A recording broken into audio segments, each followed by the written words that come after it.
minutes after 11 is the time. You're listening to James O'Brien on LBC. I don't know if you saw the BAFTA-winning drama Sitting in Limbo, the tale of Anthony Bryan, who had never been in trouble with the law, but was arrested in his London home, detained for 5 weeks and booked on a plane to Jamaica, a country he hadn't visited since 1965 when he was 8 years old. He'd been living and working in Britain for 50 years when he was suddenly detained and almost deported. It is an astonishing drama, Sitting in Limbo, and you would imagine that level of attention would at least have ensured that Anthony himself would have been spared some of the problems and privations that many other victims of the Windrush scandal continue to endure at the hands of Priti Patel's Home Office. We'll be catching up with him and his partner, who played a big role in the story, just after 11:30 to find out the latest. You probably won't be staggered to learn that it's far from unalloyed good news, but a postscript to that astonishing story. Something of urgent importance. 4 minutes after 11 is the time. Next up, we haven't done this before, and it's important that we do. I would like you to tell me what the £20 cut in universal credit is going to mean. There's two observations to make here. The first is that it was added to universal credit, I think, as a cushion during the coronavirus crisis, during the furlough period and the utterly revolutionary changes that made to most people's working lives, to many people's working lives. So in order to help you cope with coronavirus, if you are on universal credit, you've got an extra £20 a week. On the other hand, it is a cut that is coming in. Well, it's an important statistic, number one. I think 40% of people on universal credit are in work. Just under half. So the idea that it is an unemployment benefit or a welfare payment is not completely true. I mentioned that it's an important statistic. I also believe that the society in which we live and into which I pay tax should support people who are out of work for whatever reason. And I think that, reasonable measures notwithstanding, the price you pay... God, this was an old one, wasn't it? I used to think this was such an obvious observation when I was wet behind the ears, still wearing short trousers in the studio. And I used to sit here and say, isn't it obvious that you need a safety net? And the problem, if you like, with a safety net is that some people will choose to live in it rather than merely to land in it before climbing out again. And society has two responsibilities. One, to ensure that the safety net is as safe as possible, and two, to ensure that climbing out of it is as straightforward and as easy as possible. Third, it should guard against people choosing to bounce around in it. But that is such a lazy... I know it holds. I know it's just like immigration. It's so easy to trigger emotions by painting a picture of some feckless work-shy layabout enjoying a better life than you do. The rhetoric of the closed curtains and the Range Rover in the drive because life on benefits is so cushy. It never really addresses the issue of if it really is that cushy, why isn't everybody on the rock and roll, as we used to call it when I was a younger man? But that it's so powerful simply to say there's someone over there taking the mickey out of you. You don't even check whether it's true or not. And then you find someone who really is, you find the Channel 5 reality TV star or whatever the latest media trope is to portray people living alongside us as being our enemies or people. So you use that. And the next thing you know, the safety net's not there for you. And I think that's the failure of left-wing politics over the last 100 years, actually, if you want to get pompous. 7 after 11 on a Monday morning. The great failure of left-wing politics over the last, so-called left-wing politics over the last 100 years is the communication of unanimity or community. Why on earth should I be paying for that? Answer, because you might need it one day. Well, I'm fairly confident I won't. Okay, well, because you care about other people and they might need it one day.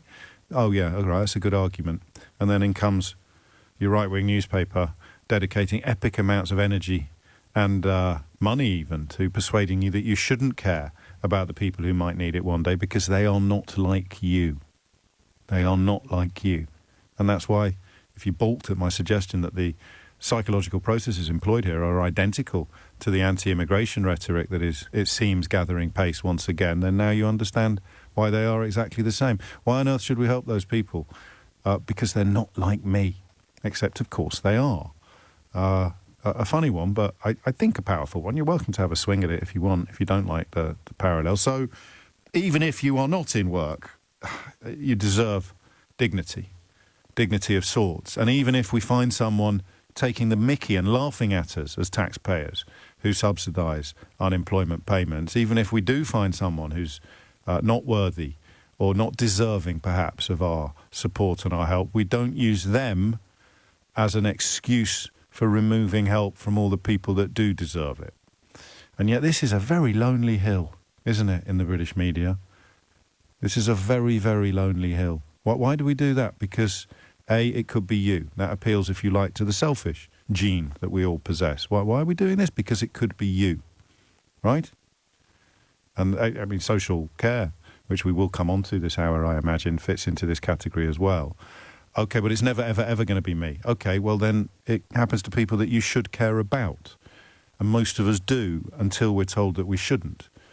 And that's how you end up, you know, demonising Romanians, or demonising unemployed people, or demonising, I don't know, single mothers, or demonising, you know the list as well as I do by now.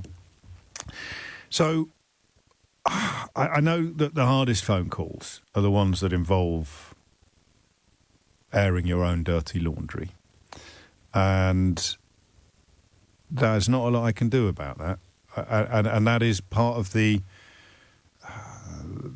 guarantee that's part of what government banks on. When a government takes away money from society's poorest members, as it is now set to do with universal credit, it banks on two things. It banks on the callousness of a majority, carefully cultivated callousness, once again, contempt for the con men, compassion for the conned, but it banks upon a widespread, largely unexamined belief achieved by dishonest media that people in receipt of this help somehow don't deserve it and or need it. So that's banker number one. And banker number two is that the people who do need it will be too embarrassed to tell us. I can't help with the second bit. All I can do is promise you an honest ear and a warm welcome. I can't help with the second. I think I can help with the first bit. I think I can point out what I've just pointed out to you now. Why do we have a safety net? Because people will need it. You might be one of those people. If you've convinced yourself that you'll never be one of those people, you should care for the people that do. And if someone's whispering in your other ear that you shouldn't care for the people that do, then I can help you simply by pointing out what's happening. You know, someone in your right ear is telling you the truth. Someone in your left ear is telling you almost a comforting lie, but a dangerous lie. So they bank on two things, governments, when they take money away from the poorest people in society.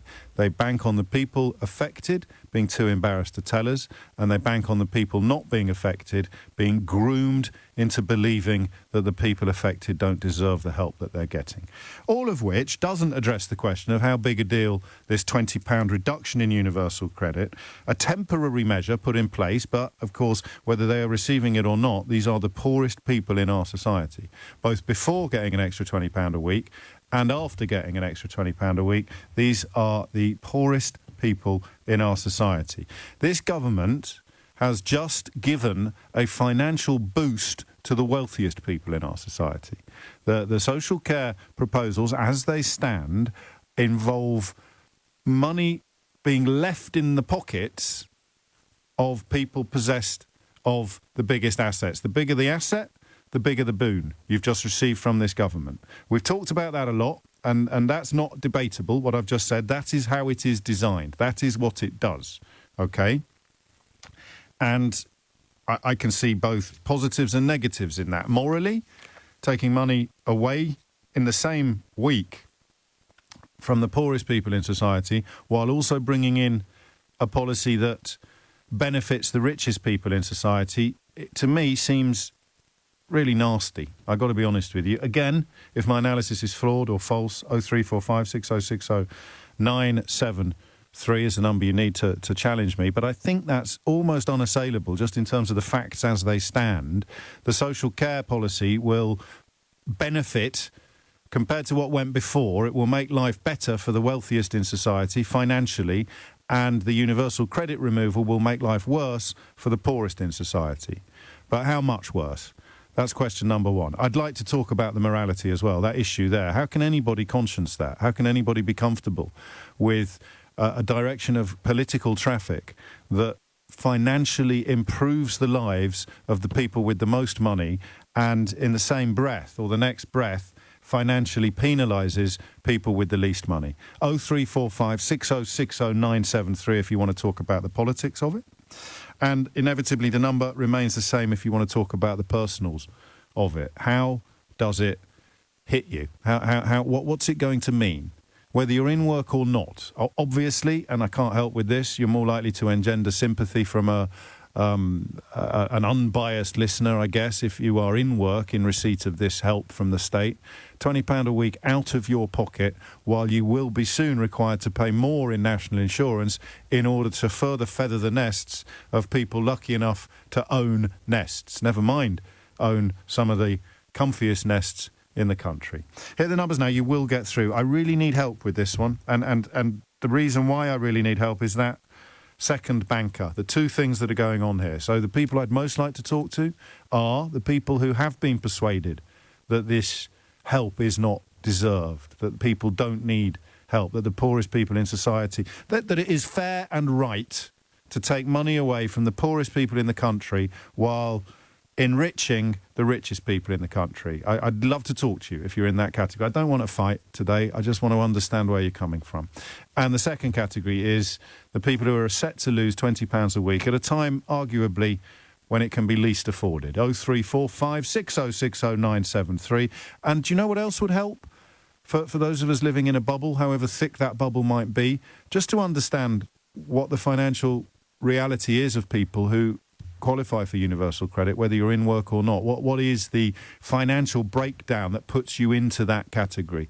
And then perhaps we can undo a little bit of the damage done by the constant, unending, clamorous calls for us to care less about our fellow humans. 0345 6060 973. It's 11:15. 19 minutes after 11 is the time. You're listening to, well, like the man said, it's James O'Brien on LBC. Let's get stuck into the universal credit conversation, which is both very important and I think very difficult, because it speaks of a society in which a government can comfortably reward, if you like, the wealthiest members, and then a week later punish the poorest.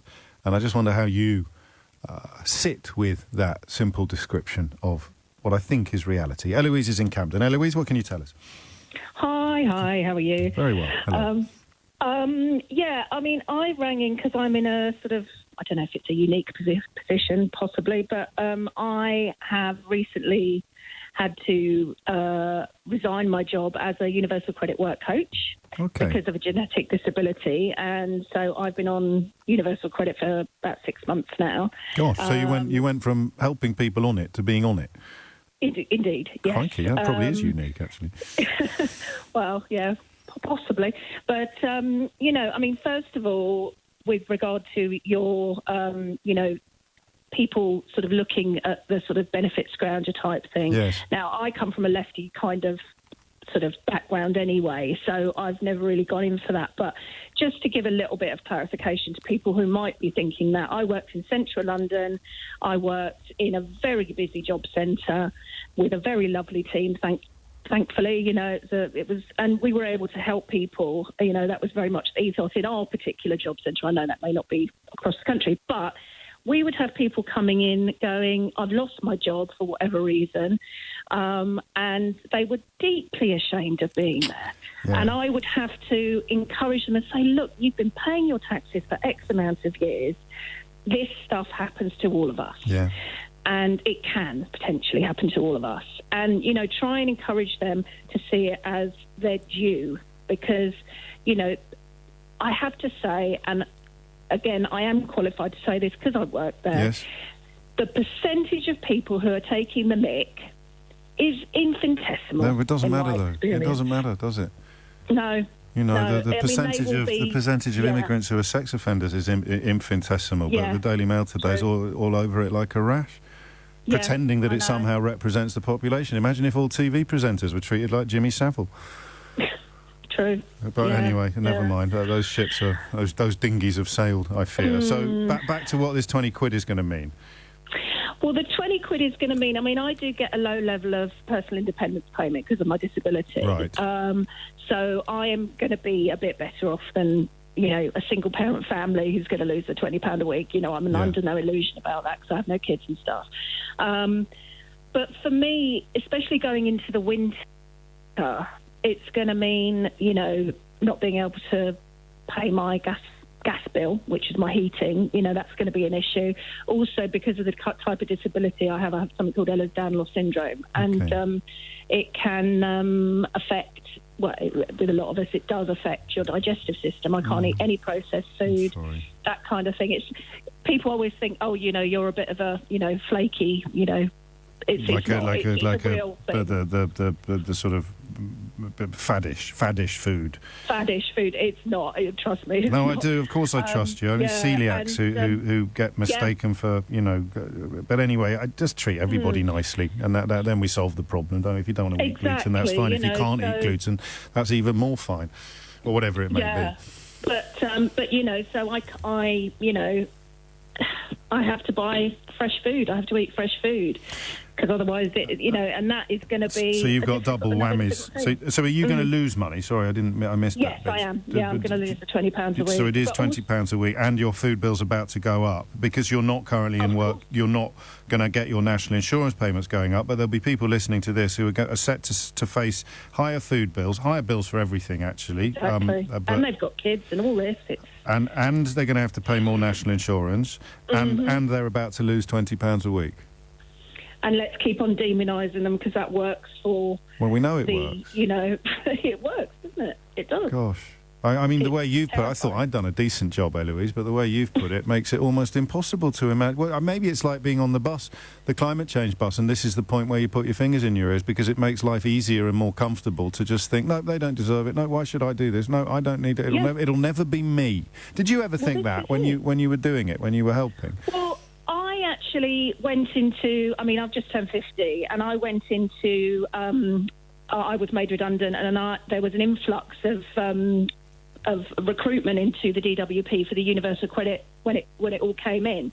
And so I wasn't in the job that long, about 3 years. And I thought, this is me, you know, right, here I am, you know, work till I retire, da-de-da. You know, had this condition, but it wasn't too bad. And then it suddenly was. And then it just deteriorates. That's the way it goes. So it wasn't the intention. I did go through a long period of, you know, oh, God, this is terrible. But I'm now, you know, using my time while I get my health. As you must. To be a counsellor. Good. So, but, of course, financial stresses will make everything else worse. I want to really pick your brains because you're right, actually. I'm getting an awful lot of... Do you listen to the show a lot, Eloise? I do. So you know what a Ray Liotta is, then? I don't. No, you don't listen enough. Frankly, I need a letter off your mum by morning break today. This is you'll find out shortly because my inbox has been bombarded with people saying you deserve one. But I just want to get two more things clear. I come back at you now, and I say, well, hang on a minute. You coped perfectly well before this was brought in. It was a pandemic payment, and now the pandemic is, or at least we're pretending it's over. It seems sometimes looking at Downing Street. Then you don't need the payment anymore. How do you respond to that observation? Well, the thing is, things are going up. Yes. Mainly energy bills. You know, anyone who keeps an eye on, you know, the meter. On the meter or, you know, what's going on in the world. This is now going up. And, you know, being a lefty, it's like, well, who's going to benefit from that? Yeah. The rich. Not you. Is the short answer. So your energy bills are going up, your food bills are going up, lots of your other bills are going up, and your income's going down. Mm-hmm. Exactly. And the second question, you don't have to answer this, but if you didn't get the PIP payment, if you were relying entirely on universal credit, what would be your weekly net income? Oh gosh, no, I haven't even worked that out. Don't worry, that's fine. I'll ask other people as well. I just think sometimes I would be in serious trouble. Yeah. Let's just put it like that. Serious trouble. Well, I don't think there's going to be a U-turn on this one. I might have been a U-turn this weekend on the old vaccine passports. It's hard to tell, but Sajid Javid seemed to be undertaking a U-turn, and then the government, as you'd expect, subsequently said, "Oh no, we still might do it." So when is a U-turn not a U-turn? You tell me. Eloise, thank you. And a Ray Liotta, just so that you know, is the award that I give to a caller who is, well, you said it yourself, uniquely qualified to contribute to the topic that we're having in hand. He is the guy who provided the voiceover in a film called Field of Dreams with a catchphrase that he very kindly adapted slightly for our purposes, because it is the catchphrase of this programme. And you, Eloise, have just earned one. So I sense, because you don't know what it is, you're not going to be terribly excited, but you have to trust... If it's anything to do with Ray Liotta, I'm a big fan. Oh, well, this is for you, Eloise. I'm Ray Liotta, and you're listening to James O'Brien on LBC. If you build it, they will come. Excellent. Thank you. And I obviously wish you weren't as well qualified as you were. Every time. He really went for it in the second bit, didn't he? It was all down to Steve Allen, that. So he came in to be interviewed by Steve Allen, and God knows what he thought when this sort of slightly jolly British radio presenter said, "Could you record something for my friend who's also on the station?" Because he kind of adapted a catchphrase from an old film of yours for this. Anyway, and that second bit, he really delivers it. He really goes it with his full chest. 11:27 is the time. Ryan is in Glasgow. Ryan, what can you tell us? Hi there, James. It's a pleasure. First time caller. Thank you, mate. So just to break it down for you month by month, I'm a universal credit recipient. I've been out of work for 2 years now. Okay. Been struggling to get back in. Obviously, the pandemic hasn't been helping. Yes. I receive £761 a month. This cut is going to take off £86 off of that. So you're down to just shy of 675. Yeah, per month. And tell us what you have to pay for with that, if you don't mind. Thank you, so by the way. With the 674 left over, I've got to pay the £433 in rent, which is pretty ideal for Glasgow. Yeah. I'm left with 241 to pay the new rise in utilities that's going up from 60 to 80. That's going to drop me down to 161. Then I've got 50 for telecoms. That's up 111. 20 for council tax. That seems a lot. 50 for telecoms. I'm not being a git, I promise you. But no, sure, yeah, but that's including home phone, broadband, and of course my mobile as well. Okay, and anyone saying, well, you can't afford it, then the struggle to get work would become considerably harder if you didn't have all of those technological connections. But even so, we'd be talking about not life-changing sums, even in such straitened circumstances. So down to, what are we down to now? So we're down to 111 minus 20 for council tax a month. So that's 91. So I'm left with £22.87 for food per week. And I mean, forgive me for saying, you know, and everything else, because there is no everything else when you're in that sort of situation. No. It is literally just food. You know, the idea of crikey, couldn't even go to the cinema for that in London if you were buying a ticket. How much difference did the 20 quid make, if you understand what I mean? Well, that food budget is now going from 40, which just about made it, to 22. Are you going to... And again, as I said to Eloise, you can tell I'm uncomfortable asking these questions, but I'm so grateful to you for answering them. This is what you were dealing with before the pandemic, and you know, to be really brutal, you're still here. What's the problem? The longer it's going on, the more it's offensive to my mental health, really. Yeah. You know, it's just been an ongoing situation, and constantly being harassed by debtors, trying to explain at the same time, I literally can't afford to pay. You know, I barely have enough to live on. Yeah. How am I expected to pay debts, you know? What sort of debts do you have, if you don't mind me asking? Credit card, mainly, because, you know, I've just been extended on what I can. From when you were in work? Debts you ran up when you were in work? From when I left work. Oh, I see. So when you were relying on your credit card to sort of make up the difference? Yeah. And keep so £22.87 a week? Yeah. That's what we're left with. And now, you know, food costs are rising because of the shortages. What I could make work for £40 pre-Brexit is not the same with what I can make it work for now. No. That's just it. And final question, and thank you again for answering them, because they're quite brutal. Why is it proving so difficult for you to find work? The longer it goes on, the more employers see that you've been out of work.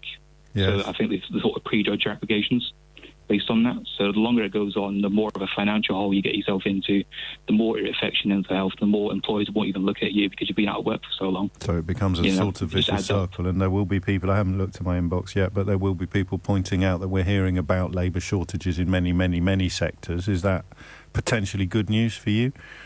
That's great news for me. I'm in the IT sector. Okay. So you're trying to get work in the IT sector, and I'm desperate for it. Well, but if you're on 22, this is where my middle class bubble is very thick, Ryan, and I can only apologise for that. But there is a part of me that thinks if you're trying to survive on that sort of money, then you'd take almost any job going. Pretty much, yeah. But at the same time, I don't want to damage my CV. I want to show a clear progression at the same time. And is there an expiry date on that bit of the equation? Because obviously during lockdown, finding any kind of work would have been close to impossible. But at what point do you think? Seeing if there will be no U-turn, it's going to be a choice of heating my house or eating. Eating or heating. And you say that, and anyone who thinks you might be exaggerating, Julie in Suffolk, who keeps a very, very close eye on these matters, points out that food banks are reporting more and more people needing cold foods because many families can't even afford the electricity to turn the oven on every day. And I still, Ryan, thank you. I wish you well. I hope that light at the end of the tunnel is heading towards you at breakneck speed. But there's still, I tried to reflect this in my questioning while being sensitive, there's still a sort of scepticism about it, because I think it might be a bit Brexity, actually. You sort of think that that wouldn't happen here. Is why Project Fear failed, if you want to call it Project Fear, because you sort of thought food shortages in the UK, don't be ridiculous, that just wouldn't happen to us. And I know some people listening to Ryan's story will either be trying to pick holes in it, or they'll be thinking, no, don't be ridiculous, somebody having to survive on £23 a week in the UK in the 21st century, no, it must be his own fault, can't possibly be baked into our system. But I think it is. It's 11:33. Apologies for the tardiness as we head towards Thomas Watts, who has your headlines. 11:37 is the time. Can we move the guests to 11:45 that are coming up? Because I went a little bit late over the news there, and I do want to get stuck in properly to the universal credit question. So we will be talking shortly to Anthony Bryan, who lived and worked. Here's the thing, talking about empathy in the context of universal credit. I want you to imagine this was you. Okay, you lived and worked in Britain for 50 years. You were British, okay? And then you suddenly got arrested, locked up, and almost deported. That is what the Home Office did to you. They've apologised, they've admitted that they were at fault, and now the compensation scheme is kicking in. So you were actually booked on a plane to a country that had never been your home, and you hadn't even visited since 1965, when you were 8 years old. You've been working as a painter and decorator, paying your taxes, raising a family, and the job of the Home Office now is to compensate you for what you went through. How much would you expect to get? And now imagine that happened to your partner, and in order to save them from this fate, you had to put everything on hold. Your whole life had to be dedicated to getting them off that plane, to getting them out of this category, to getting them off this hook. And you dedicated years to that. How much compensation would you expect to get? No, I don't want you to tell me what you would expect somebody else to get. If someone set off a bomb in your life, a government set off a bomb in your life, wrongly, unfairly, and disastrously, what would you want in return? What would compensate you for that catastrophe? Just think on that, and then we'll meet Patrick and Janet, I beg your pardon. We'll meet Patrick and Janet in 6 or 7 minutes' time. But back to the universal credit question, and I don't know how anyone could support it, really. I suppose you can point out the number of vacancies that we have. You could point out shortages in various sectors, but I'd remind you again that 40% of recipients of universal credit are in work, and they're all set to lose £20 a week. In the same breath, in the same week, in the same month that the government announces policies that will be of benefit to the people in society with the most assets. The more your home is worth, the better the news regarding social care potentially will be. Tanner's in Croydon. Tanner, what can you tell us? Oh, good morning, James. Hello, mate. Just to show you what I'm personally on universal credit. I do work full time. Right. But unfortunately, we are capped on how much we get, so I can't even earn overtime. Why not? To try and better myself, because they take it back off. It gets clawed back on your next month's universal credit. This is a point now. You need to explain this to me, but more importantly, I think you need to explain it to Therese Coffey, who is in charge of this department. I'm just going to play you a little clip of what she said earlier today on Good Morning Britain, and I think you can hear the inimitable Susanna Reid chipping in a bit on here as well. So stay there, Tanner. I want you to listen to this. About £20 is roughly about doing potentially an extra 2 hours work per week. In terms of the national living wage has been already increased. So you're telling that single parent then that you don't need to make a decision about whether he goes hungry or the kids go hungry. He goes to work for an extra 2 hours a week. I'm saying that's a comparable in terms of, at the moment, 35 hours per week on the national living wage would actually be technically, according to all the different charity foundations, use relative poverty. That should be lifting people out of poverty. Okay. She's talking to you. Actually, she's talking about you. I don't know whether you're a single parent or not. It doesn't matter. So what's she got wrong, Tanner? Everything. Everything. Well, take it from the top. They don't live in the real world. They don't live in the real world. Ideally, it would be lovely to do some overtime and actually use that money to perhaps better my life. I'd love to go back to university, but I can't afford it.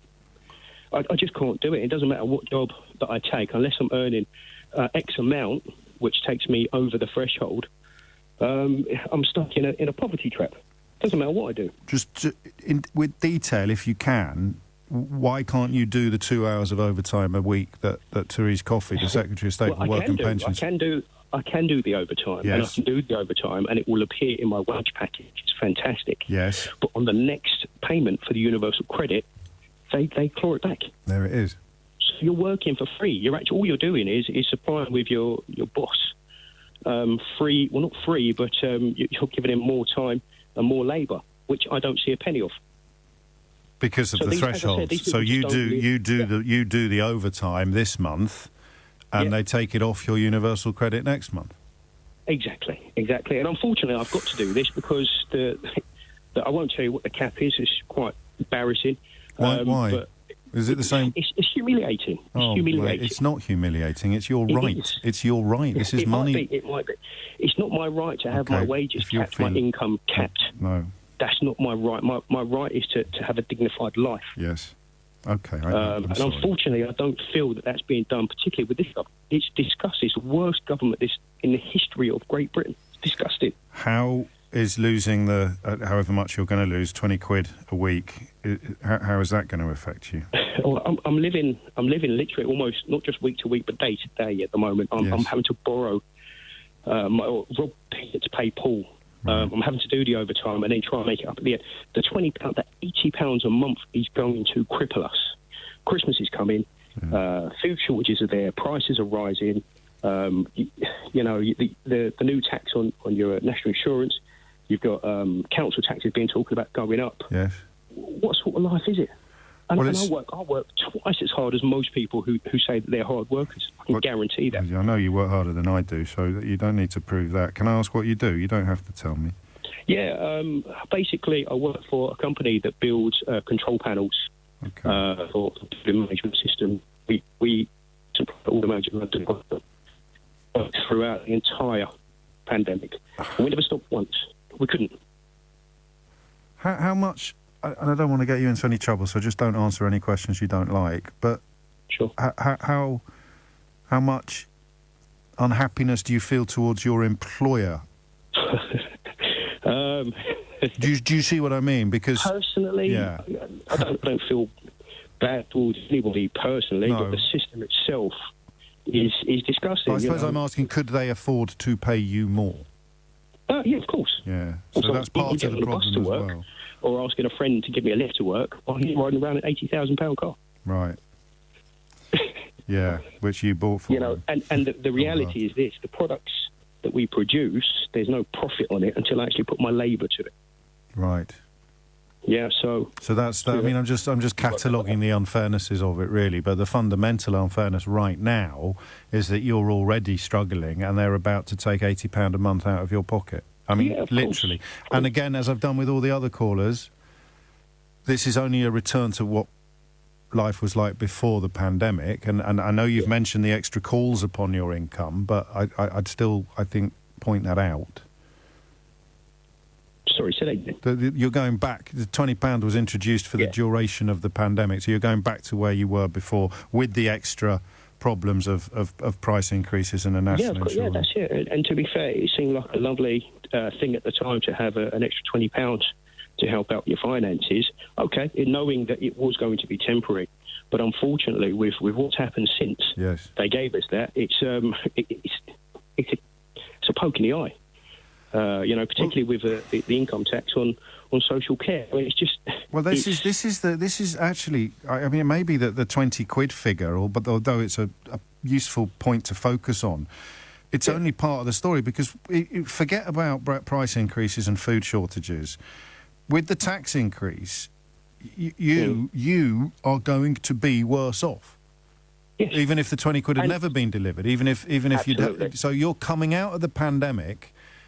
Yeah. Keeping, if you like, less of your wages than you were when you went into it. Yeah. Despite the fact that you qualify by dint of your income for state support. Exactly.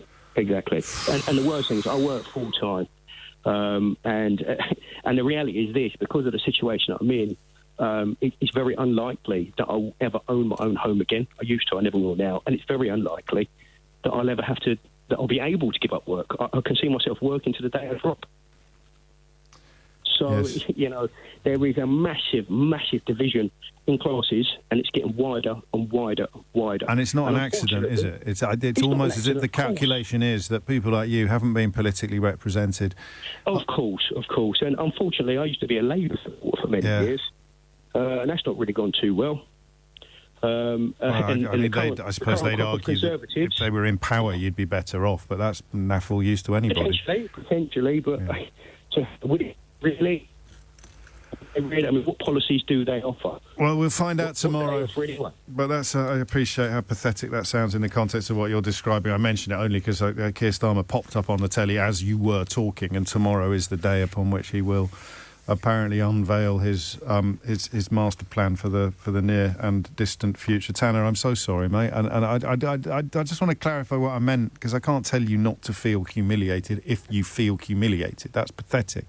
But I am always reminded, indeed Mandeep's just been in touch to remind me of what I am always reminded of, which was when my late father lost his job many years ago, and he had a decent redundancy payment. He didn't need to go to the job centre. I was embarrassed that he did. But he said that is the point, is that you're not supposed to be embarrassed. It is your right. That's all I was trying to express. I know you understand that, but for anybody else feeling that, because we all would. You wouldn't. Some people don't even tell their own partners. They've managed to make it your own fault when the economy and the society conspire to squeeze you out of a job or to leave you in incredibly low pay. And I don't want to read the texts and emails out today, actually, from the sort of toxic corner, because it will be evidence that it's worked, that people have swallowed it wholesale, and until, of course, it happens to them, by which point it will be far too late. It's 11:48. It is 7 minutes after 12. You are listening to James O'Brien on LBC, and a lot of love coming in for Anthony and Janet there, but you can't pay the rent with love. There was one message I lost, and part of my ongoing mission to try to be a better person. I don't know why you describe yourself like this, Mark. Even as a right-wing Brexiteer idiot, I would say that this man should receive at least £250,000. He hasn't even been offered half that. I am outraged for him. Mark, thank you. I don't know why. I suppose you're describing yourself as you think I see you, which, yeah, all right. Well, thank you, at least, for that. And I'm going to stay with the universal credit story. The passport story, if you have 2 U-turns, that's a full circle, right? 2 U-turns is a full circle? Is that what Theo's here for? I don't know. So this is the Times reporting, let me get the time exactly right. I don't know. Okay, so yeah, this is overnight. Downing Street has insisted that vaccine passports are still a first-line defence against a winter wave of COVID-19 after the Health Secretary said plans to introduce them had been scrapped. What is the theory of the heads and the tails? Is that you shout both, and then however it lands, no one can call you a loser. So we toss the coin. Sajid Javid shouts heads, Boris Johnson shouts tails. However it lands, a week later at PMQs, Boris Johnson will say, my government was quite clear. We shouted tails. Don't mention that the Chancellor shouted heads. Or, we shouted heads. Don't mention that Downing Street shouted tails. And there is evidence. There's documentary evidence of it. So, number 10 said checks on the vaccine status of people going to nightclubs and other crowded events remained a crucial part of the government's winter COVID plan due to be unveiled by the Prime Minister tomorrow. So perhaps we wait until it's been unveiled before we decide how we should react to that. Of course, I speak of England and Wales only. Scotland has already made its decision on this front, as have many other European countries as well. Denmark's very interesting, not so much on the passport front, but on the full return to full normality. And one of the big elements missing, perhaps from coverage, is the vaccination of younger people. So you look at a country like Denmark that's now confident enough to lift pretty much all restrictions. If you follow me on Twitter, I retweeted a fascinating thread. I can't remember the fellow's name, but his middle name was Bang, B-A-N-G. So I just remember that, because you would, wouldn't you? I presume it's commonplace in Denmark. But if you find that in my Twitter feed, it's an absolutely riveting read. And I think we're kind of ignoring the reasons why immunity in other European countries and why we continue to hit these sort of rates is because the extension of vaccines to 12-year-olds and upwards has been taken up a lot more widely over there. And one of the things we're expecting Boris Johnson to announce tomorrow will involve similar measures being brought in here. As ever, one is tempted to say perhaps better late than never, but it's another political hot potato, isn't it? And we shall no doubt discover just how hot in the course of the coming days. But I can't think of anything more important than this at the moment. I don't yet have the insight into the. Well, I do. I think it's just the same as the environment. Actually, I think one of the more dangerous elements of how could you put it? I want to get my words right on this one. Shouting at people that they should care more really isn't helpful. And sometimes the people shouting that they should care, that people telling you that you should care more, are not actually walking the walk as passionately as they enjoy talking the talk. Do you understand what I mean? So say, oh, this is outrageous. And now, I don't know how you fix that in the context of universal credit. If I was a complete idiot with a column in The Sun, I'd probably claim that you should all voluntarily pay more tax, in the same way that we can solve the refugee crisis by forcing Gary Lineker to take in a refugee. What's that? He actually did, and you're still pouring racist bile in his direction. Oh, well, that makes you something of a hypocrite, doesn't it? So you see what I mean? I know what the knee-jerk, lazy tropes look like, but equally, I also know that if I was telling you to live a more environmentally friendly life, then it's very, very easy to distract you from the importance of us all living a more environmentally friendly life by pointing out that, I drive a tractor to work every morning, or a massive great JCB. I think when I was on holiday, Sadiq Khan got hauled over the coals for taking his security detail with him when he was walking the dog, because obviously all the threats that Sadiq Khan has received since becoming Mayor of London are put on hold while he's walking his dog. The fact that he needs an armoured car and he needs armed police to accompany him wherever he goes, and if you're thinking, no, he doesn't, then it is my sad duty to remind you of Joe Cox, then that somehow his environmental credentials are called into question by the fact that he needs to take his bodyguards with him when he takes the dog for a walk, and that he is considered by his bodyguards to be much safer in a vehicle than he is to be walking however many miles or yards or metres or millimetres it may be from his front door to his park. So if I was of that political hue, if I was keen to give you reasons to hasten our climate catastrophe, then I would no doubt be banging on about Sadiq Khan's dog walk rather than climate change, global warming, floods, or whatever it may be. And I think this might be the same. It's all very well me saying this is outrageous, how can anybody live with it, but what are you doing about it? And the problem then becomes the Labour Party. You know, they keep getting asked what they do differently. Well, I think on this one, I haven't listened to Angela Rayner this morning, but I will. I think on this one it's really easy. It's not like coronavirus or social care. They don't have to come up with a really clear and costed plan. They can simply say, well, I think it has been proved beyond reasonable doubt whether the Conservatives wang on about magic money trees, they're being both disingenuous and dishonest. Of course we can find enough money to leave £20 a week in the pockets of people who are currently the poorest members of our society. The poorest adults in this country are having money taken away from them by this government.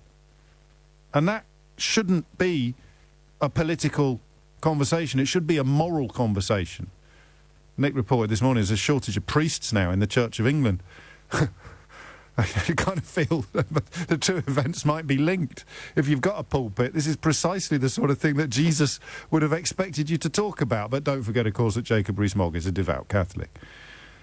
So what's it going to be like for you, this universal credit loss, this £20 a week, £86 a month that they're going to take out of your pocket at a time when you're expected to pay more in national insurance, more for your food and more for your energy? And please don't be shy, don't be embarrassed, because if I'm aware of anything, and this is partly because I'm adopted, I've explained this to you quite a few times, I have absolutely no difficulty whatsoever in imagining bad stuff happening to me.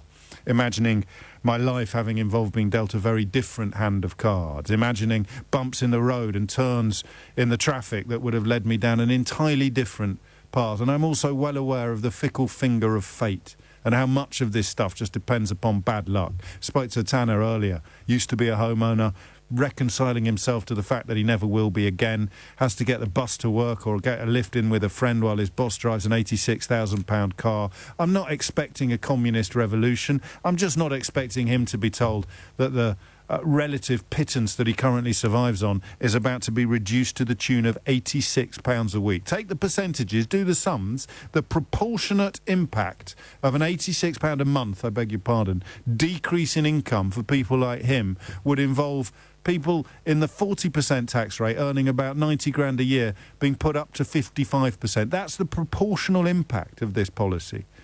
And then I remind you that the Secretary of State for Work and Pensions suggests that you can just go out and do more overtime. I don't know. I presume Tanner's closer to the facts than I am, or apparently the Secretary of State for Work and Pensions is, but I'd like to put some more flesh on those bones with your help. Is it accurate that if you did the overtime that Therese Coffey is suggesting, it would be taken off your universal credit the following month? Can anyone give me chapter and verse on that? But equally, I want the political debate, which I consider to be moral, actually. It is immoral what is being done. And the personal impact as well, what it's going to mean to you.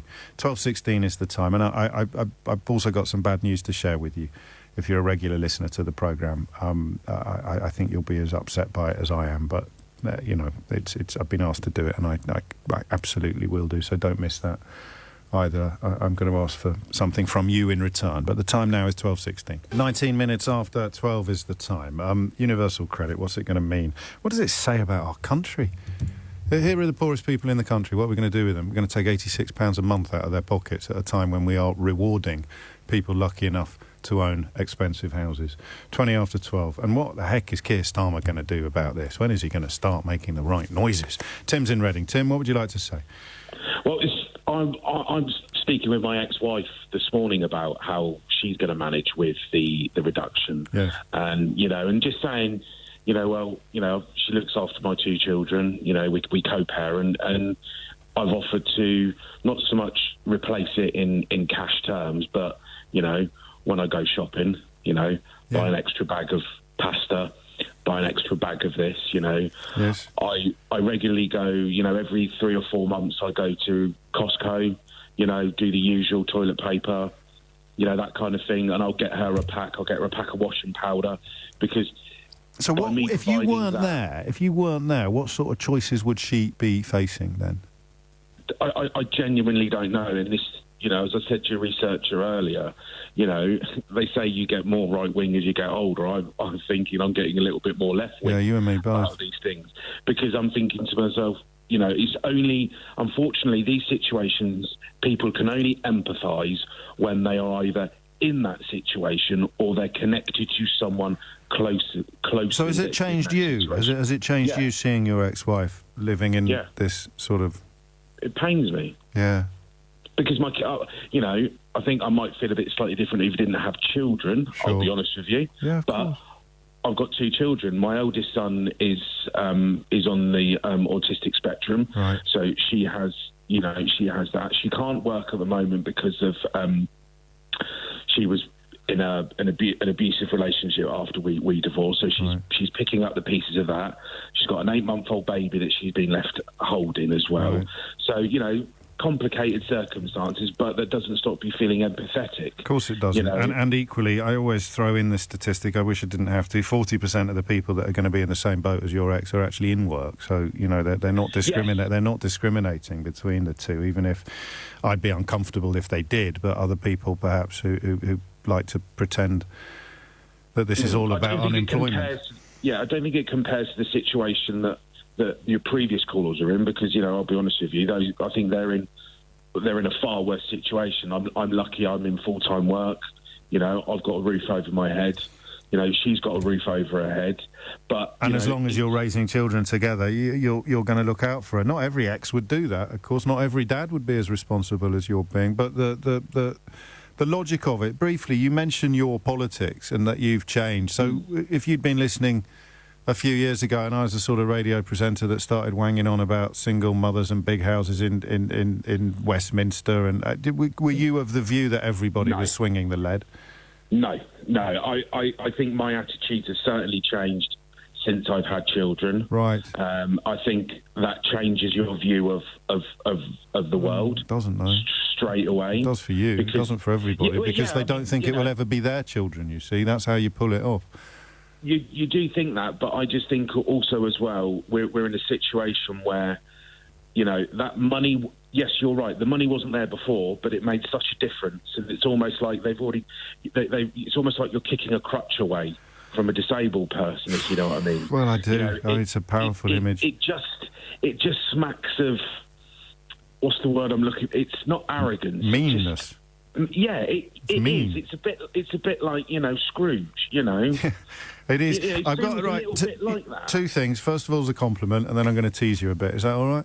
Yeah, go for it. So the compliment is fair play to you, mate, for being doing right by your ex. An awful lot of people wouldn't do, and I know you're thinking they're my children. What else can I do? But there's plenty of people cursed with deadbeat dads, as we sometimes call them. The second is, I don't think anyone has used the phrase in the course of a conversation as often as you have in the history of human conversation, So I love it, because I think you're Reading born and bred, aren't you? I'm very much indeed. I knew it. Do you know how I knew it? How's that? Because the only person I know who says it as often as that, and in exactly the same timbre, sort of tone stroke accent that you do, is Ricky Gervais.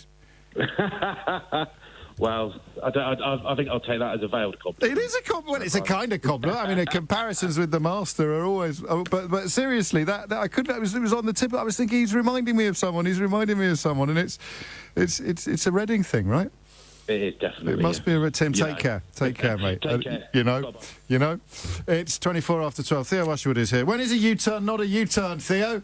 When it's a roundabout. Tell me more. A joke we both stole off social media this morning, but this is about, to be precise, vaccine passports. I just want to take you quickly back to last week when the Vaccine Deployment Minister, Nadeem Zahawi, insisted that the government was sticking by them. We are looking at, by the end of September, when everyone has had the opportunity to be fully vaccinated, for the large venues that could end up, causing a real spike in infections, where we need to use the certification process. So to be clear, Nadeem Zahawi's saying there, if you turn up to a nightclub or a similar venue where it's large, it's indoors, so-called super spreader venues. Church. I wonder if they do it to churches. I was just trying to think of what is similar to a nightclub, and of course you sing in church usually. Yes. So you will have to show proof that you've been double jabbed. That's the plan. That was the plan. That's what Nadeem Zahawi said. Yesterday, however, the Health Secretary Sajid Javid was insistent that actually the government weren't going to use vaccine passports. I've never liked the idea of saying to people, you must show your papers or something to do what is just an everyday activity. But we were right to properly look at it, to look at the evidence. What I can say is that we've looked at it properly, and whilst we should keep it in reserve as a potential option, I'm pleased to say that we will not be going ahead with plans for vaccine passports. Okay. So, they were on.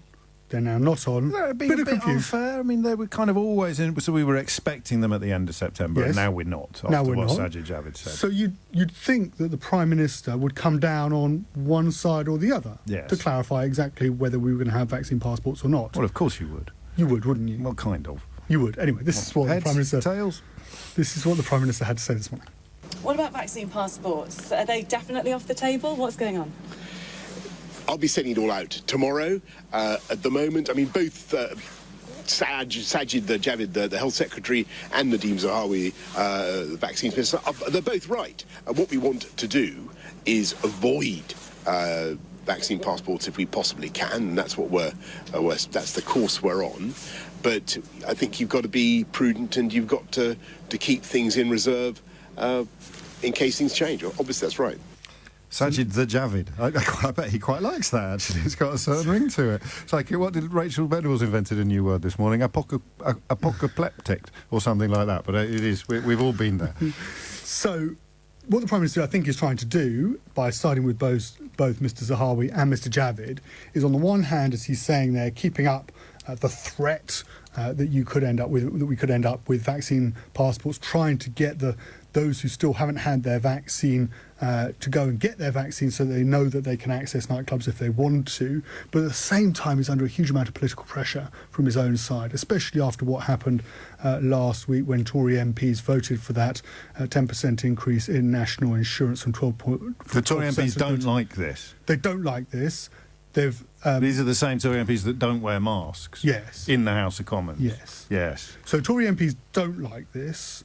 They gave the Prime Minister a pass last week because they voted for that increase in national insurance.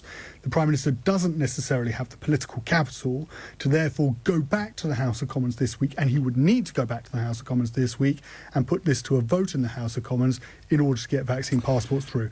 And I think that is why he hasn't gone ahead with it, although he'd quite... Because he thinks he might lose?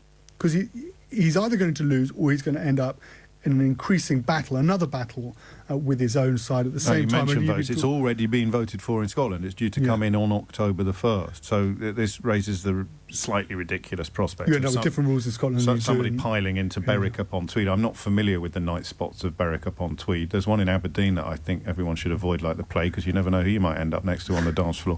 But you could come down from Glasgow into Berwick-upon-Tweed and boogie the night away without a passport or without having been vaccinated. Yes, I know, or Newcastle, or Birmingham, or flipping Dudley. No, I know, but Berwick-upon-Tweed is practically a figure of speech for being on the border. It has been in both Scotland and England in the course of our island history, Theo Usherwood. Newcastle is a bit more realistic. No, it's Berwick-upon-Tweed is like what you say when you're talking about a border town. It's like literally the gateway to you'll be talking about Hadrian's Wall next. And then just go home again afterwards. From Berwick-upon-Tweed. Or Newcastle. No, dear, honestly. So he's definitely. It doesn't look like he's going to announce it tomorrow. I'm going to go 52-48 on it being announced, probably to coincide with the Scottish one on October the 1st. 52 likelihood, 48 unlikelihood. And, of course, the thing they need to address is the thing that Liberty identified. I guess it's a little bit difficult to speak about a constituency that can't get vaccinated because of social or socio-economic issues, but can go night clubbing. I can't imagine there are many people in that category, but if it were to be extended to further areas, then the low take-up rate among some communities needs to be properly addressed. And some of the research is that this doesn't work. It encourages the lethargic to go out and get vaccinated, but not the opposed or the unable. Yes, so... And this is something the Prime Minister, when he went with the July the 19th lifting of all the lockdown restrictions, when he made that decision to go down that route so early, and of course he got rid of face masks, he lost any tools, any leverage that he could use to try and persuade people to go and get vaccinated. And of course at that particular time, less than 70% of those aged 18 to 29 had even received their first jab. It was an odd decision, wasn't it? So Freedom Day we're talking about. So he needed to try and create that leverage by doing this. Before you go, guess what newspaper this is in? As is now abundantly clear, the trade and future relationship agreement struck with the EU was a terrible deal for Britain that imposes multiple different obstructions on trade and has seriously damaged the integrity of the union with Northern Ireland. Also clear is that David Frost, the Minister charged with steering relations with the EU, is the wrong man for the job. That's David Frost, of course, who was put into the House of Lords for negotiating the deal they're described as terrible for Britain. Can you guess who that was? What paper that's in today? Daily Mail? Daily Telegraph. I was going to go Telegraph, sorry. 50-50, 52-48. Amelia Cox is here with the headlines. 12:35 is the time. You're listening to James O'Brien on LBC, where a lot of you getting in touch about Anthony and Janet's experiences. I would urge you to have a look at Windrush Lives, the Twitter account, and campaigners who are focusing on the compensation scheme. There are petitions you can sign, and there are avenues for you to provide evidence of your own experiences. If you know somebody in similar situations, then they are the people to talk to, the organisation to deal with. But I'll just retweet a tweet from them. If you follow me on Twitter, you'll be able to see it, and then you can follow them and keep up to date with all of their work. Back to universal credit and what it's going to mean. Karen is in Nelson in Lancashire. Karen, what can you tell us? Hello, James. Hello, Karen. There's a lot of elements to my story, but you asked early on in the call, the lady came on, and you said, if I remember, because I was making some toast, if you hadn't been allowed to tip, what would it have meant to you? Yes. And she said, "Oh my God, I can't even." Well, I am in that position. Prior to getting ill, I worked through the pandemic in a care home, in a nursing home. I'm a registered nurse, and we lost half the residents. I'd not been there long, and so they had to make arrangements, and I had to leave. I had another job lined up in another nursing home. Yes. But I've been epileptic since 7 years old, mainly during the night, but you just never know. Of course. And with the anxiety, it's been a hell of a 3 years for me. Yes. Sorry about the hell bit. On New Year's Day night, I had a massive epileptic fit. I knew nothing for about 4 days. And I haven't been able to work since. Okay. Now, my breakdown is I used to get 608. You do the math because my brain scrambled. All right. I used to get £608 a month. Yeah. With the £86, my bills come to about 400 and... Is that including the 86, the 608? That was before the deduction.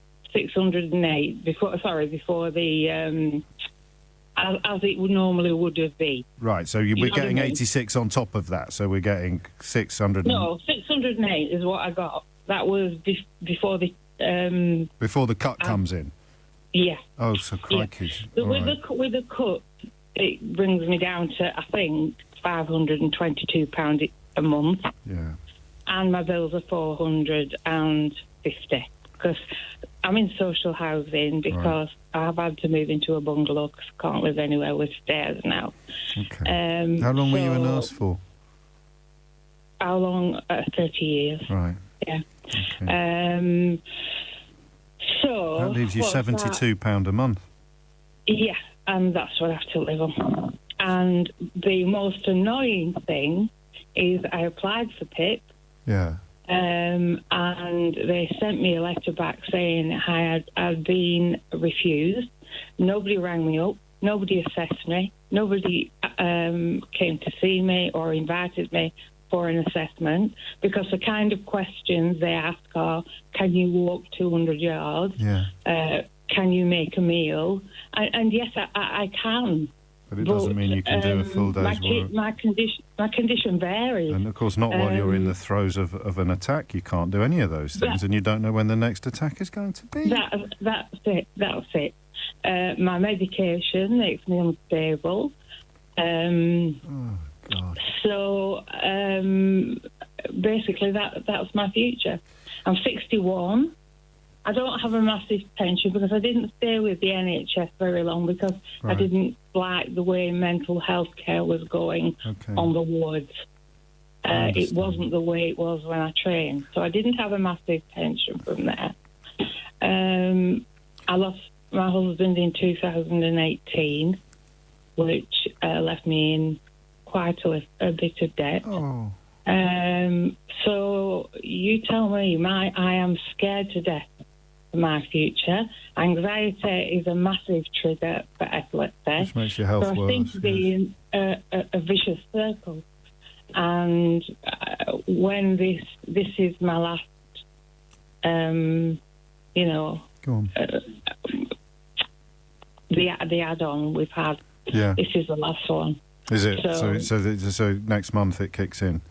Yeah, and I get that on the 15th. And then you'll be expected to survive on £72 a month, all your food and everything. Personal, everything. Cleaning products, hygiene products.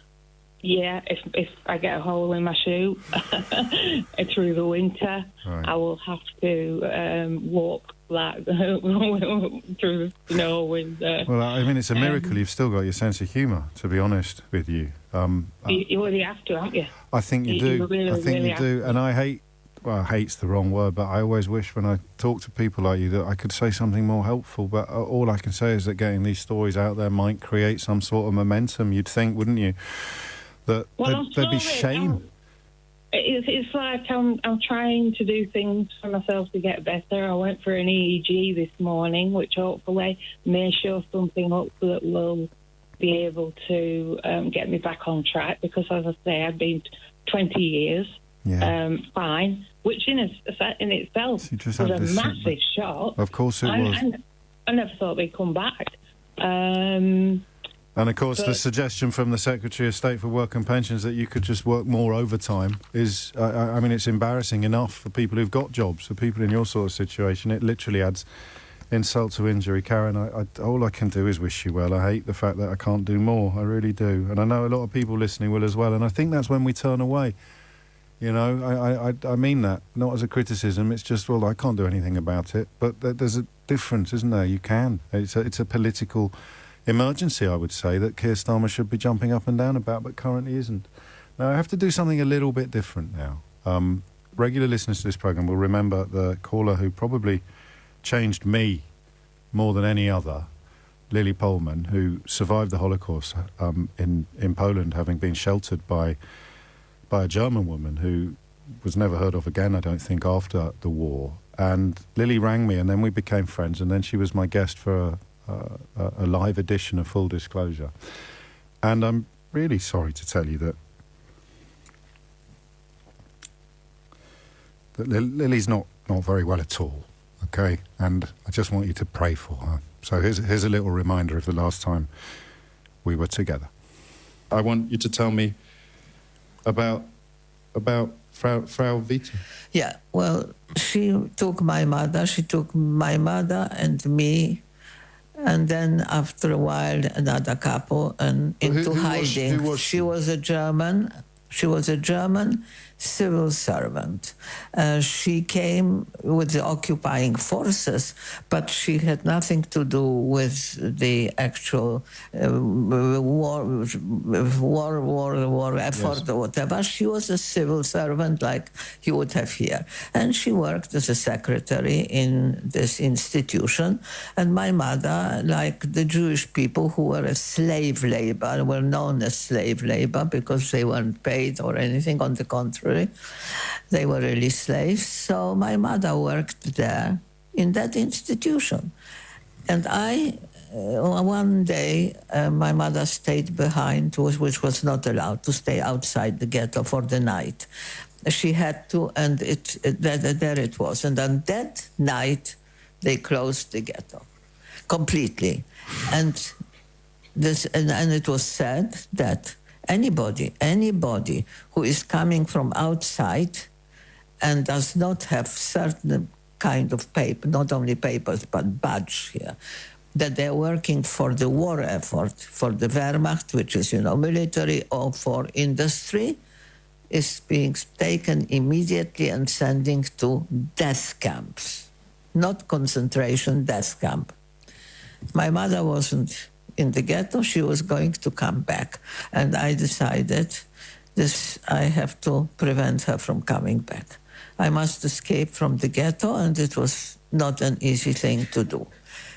But somehow I managed. They were shooting around me. There were dogs barking and everything.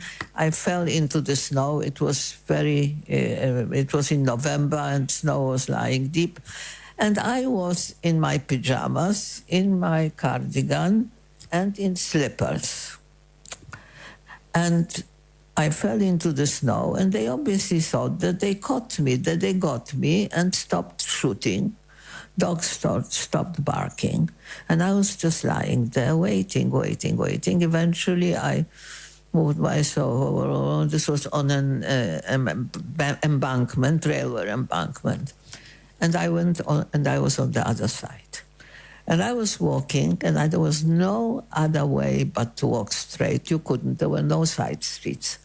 On both sides of that enormously long street were barracks, German military barracks, Wehrmacht. And the soldier was standing guard always outside, on one side, on the other. And I thought, well, what am I to do? He's going to get me. Either I go back or if I continue, he's going to get me or shoot me or something, because that's how it was. And I was a child, and I was walking, obviously, from the ghetto, and I was in pajamas and in slippers, so who was I? Of course. And I walked past them, and they did not shoot me. They didn't do it, as if they never saw me. We were standing guard like this, like you see sometimes in front of Buckingham Palace without moving. And I went past him, and I thought he's going to shoot me from the back, but no. And I managed to get to my mother and prevent her from going back. And that's why, please, no need. And then my mother had the problem what to do with me, because she had already lost one child and she didn't want to lose the other. So what do? We can't go back to the ghetto. Lily Pullman there, possibly the most amazing person I've ever met. Her family are now preparing for the worst, and her daughter this morning said to me, if you feel it appropriate, I would simply request that you ask your listeners to hold her in their prayers and hearts during this very, very sad time. And as I'm sure you'll agree, appropriate doesn't even come close. God bless, Lily. 12:52 is the time, and thank you for your responses to that sad news that I had to share a few moments ago. And, a lot of you say I haven't prayed for years, but I'll say a prayer for Lily. 12:52 is the time. Back to the universal credit question. And I don't know what, if this was the BBC, I'd have to balance the issue. What would balance look like? Here are people telling you about having to survive on £72 a month, or having to survive on the kind of money that Therese Coffey would spend on a single cigar. I don't know what balance looks like. We simply can't afford it, James. Well, we clearly can, because we could afford last week to give a very beneficial payout or retention, if you like, of capital to people lucky enough to own expensive houses, and even inexpensive houses. The more expensive your house is, should you have needed social care, the more money you will be able to pass on to your family. So it's there. They're finding money to pay for social care, but not to look after the single poorest constituency of people in this country, i.e. people on universal credit, 40% of whom are in work. Teresa is in Leigh-on-Sea. Teresa, what can you tell us? Good afternoon, James. Thank you for taking my call. I'm so sorry to hear about your friend, Billy. She'll be in my prayers as well. Thank you. Please bear with me because I'm on oxygen, so I get a bit breathless. Okay, cool. My situation was I'd always paid into the system. I'd always worked. I'm only 58 now. My daughter tragically passed away unexpectedly 12 years ago, and my marriage of over 30 years broke down because of that and everything, the pressure and the strain of everything. I was left with not a lot of money, but I used that money to rent somewhere. So obviously that goes quite quickly because I came from a generation where you don't claim, if you can work, and if you can't. But I do believe in a system that should be there to help people when they need it. About 6 years ago, about 10 years ago, what I decided to do was I had a very small pension. I'll mention the amount, 40,000. Okay. And what I had from my divorce was 40,000 as well. Okay. I couldn't buy anywhere because a one-bedroom flat in Essex wasn't £80,000. No, of course. So what I ended up doing was moving away from the area and leaving my family, because otherwise, where would I live? My money runs out. What do you do? Mm-hmm. Where do you live? So I moved away, a 3-hour drive away, and purchased a small one-bedroom flat with that money. Okay. 6 years ago, I got diagnosed with a lung condition, which has deteriorated. And this year, January, I came under the shielding group because of COVID. So this year, January the 1st, Happy New Year, I caught COVID. Oh, my days. I spent nearly 3 months. Sorry, it's quite emotional. Of course I spent it is. nearly 3 months in intensive care. They should either do not resuscitate, so I didn't think I was going to make it. Oh. And yet all that time, you've got all the added things that you can't see your family. One was allowed there, anything else. I'm fortunate compared to some people, though, that are phoning up, bless them, because I had a roof over my head. I didn't have to pay rent, and I didn't have debt. So what I got on universal credit was to live on. I did claim PIP, and I've got that successfully, and that is great because that is helping. Because sadly, COVID gave me pneumonia in both my lungs, apart from my existing lung condition. I had pneumonia in both the lungs, sepsis, 4 blood clots. To name but a few things, it ravaged my body. So I managed to get PIP because obviously what's happened. Yes, of course. But, Lou, I won't go into figures, but Lou, you struggle when you're on universal credit anyway. Of course you do. Because it's not designed, it's meant to be a safety net. It's not meant to be a lifestyle choice. And I'm not going to be able to work again. No. So when that money goes, me or anyone else, yes. How do you make that up? I can't make it up in work. My family travel 3 hours each way to come and help me. I pay for care, and where do we fall down a gap? We fall down this crack in the in the system. I can't. Well, I disagree. I can't make that money I up. disagree. I don't think you are falling down a crack in the system. I think this is a deliberate calculation, Theresa. I wish I could agree with you. I wish I could say, it's an accident, and once it's been pointed out to them, I'm sure they'll fix it. And I hope that is true. I agree with you on that. It is. I don't think it is. I think, as you say, they find money for other situations. But I consider myself fortunate compared to some, the poor families that have young children and have debt, and they've not got debt because they're living it up. It's Dickensian. Yeah. That's how it's it like feels. The workhouse, but it's the workhouse. I think that's why we haven't talked about it, Theresa. I think we haven't talked about it because it's easier to look away, isn't it? It's that bad. It's that bad. Definitely. And as I say, the universal credit, I know it's not a lifestyle choice.